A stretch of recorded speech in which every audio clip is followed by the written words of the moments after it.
జై శ్రీమన్నారాయణ. నేను 7వ పాసురం అర్థం తెలుసుకున్నాం కదా, ఇవాళ 8వ పాసురం అర్థం తెలుసుకుందాం. ఒకసారి పాసురాన్ని అన్వయిస్తాను. కీజ్వానం వెల్లెండ్రు ఎరుమై సిరువీడు మేయవాన్ పరందన్ కాన్ మిక్కుల్ల పిల్లైగలుం పోవాన్ పోగిన్రారై పోగాமல் காத்து உன்னை கூவுவான் வந்து நின்றோம் கோதகுல முடியை பாவாய் எலிந்தாராய் பாடிப்பறை கொண்டு மாவாய் பிளந்தானாய் மல்லரை மாட்டிய தேவாதிதேவனை சென்று நாம் సేవిత్తాల్ ఆవా వెండ్రారాయ్ అందరలేలో రెంబావాయ్. పాసురంలో గోదాదేవి 3వ గోపిక నిద్రలేపుతుందండి. ఈ గోపికకు కృష్ణయ్య అంటే ఎంత ఇష్టమో కృష్ణయ్యకి కూడా ఆ గోపిక అంటే అంత ఇష్టం అంట. అందుకని ఈ గోపికను నిద్రలేపి తనని ముందుంచుకొని తీసుకెళ్తే ఆ స్వామి మనల్ని కటాక్షిస్తాడేమో అని అనుకుంటున్నారు బయట ఉన్న గోపికలు.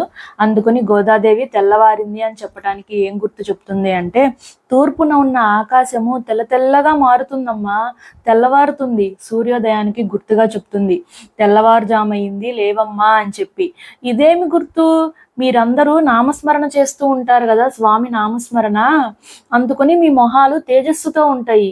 మీరు ఒక్కసారి నువ్వు అలా చూసుంటావు అటు పక్కన, అందుకని చీకటిగా ఉన్న ప్రదేశము వెలుతురుగా కనిపించుంటది నీకు, అంతేగాని ఇంకా తెల్లవారలేదు, ఇంకేదైనా గుర్తు చెప్పమ్మా అంటుంది లోపల ఉన్న గోపిక.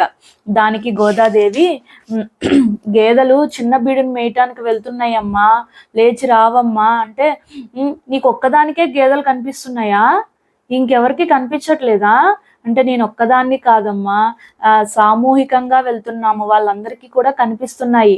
5 లక్షల మంది గోపికలతో వెళ్తుందండి గోదాదేవి. అయినా సరే ఈ 10 మంది గోపికలను కూడా లేపి తీసుకొని వెళ్దామని లేపుతా ఉంటది.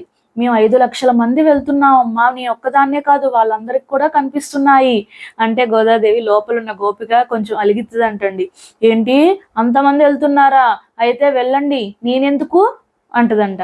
అయితే లేదమ్మా, మేము వెళ్ళటమే ఒక ప్రయోజనంగా వెళ్తున్నాము, నిద్రపోతున్న నిన్ను కూడా లేపుకొని తీసుకొని వెళ్దామనే వచ్చి నీ ముందట నించొని ఉన్నావమ్మా, కుతూహలము కలిగినటువంటి ఓ గోపిక లేవమ్మా అని సంబోధిస్తుందండి. కుతూహలము కలిగినటువంటి ఓ గోపిక లేవమ్మా, లెగిసి రావమ్మా, ఆ స్వామిని మనం నామస్మరణ చేసుకుంటూ, వీళ్ళ మెడలో పరై అనే ఒక వాయిద్యం ఉంటుందండి, ఆ వాయిద్యాన్ని మోయించుకుంటూ దేవుడి నామస్మరణ చేసుకుంటూ వెళ్తూ ఉంటారు వీళ్ళందరూ.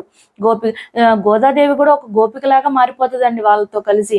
అందుకనే గుర్తులు కూడా గోపికల్లాగానే చెప్తా ఉంటుంది. ఆ గుర్తులు కూడా, మేము దేవుడి నామస్మరణ చేసుకుంటూ వెళ్దాం, లేవమ్మా, ఆ గుర్రాన్ని చంపినటువంటి వాడు, చాణూర ముష్టికలను సంహరించినటువంటి వాడు, మనలో అహంకార మమకారాలను కూడా అలా నశింపచేస్తాడు, దేవతలకే దేవుడైనటువంటి వాడు, అలాంటి వాడిని మనం కీర్తించుకుంటూ వెళ్తే ఆ స్వామి బాధపడతాడంటండి. అయ్యో, నేనే వెళ్ళవలసింది కదా వాళ్ళ దగ్గరికి, అయ్యో వాళ్ళే నా దగ్గరికి వస్తున్నారే అని చెప్పి ఆ స్వామి బాధపడతాడంటండి. అంత గొప్పవాడండి ఆ స్వామి.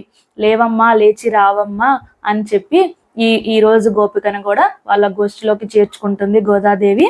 దీంట్లో ఆల్వార్లు ఎవరితో పోలిస్తారంటే, ఈరోజు గోపికని ఆల్వార్ నమ్మాల్వార్ అండి.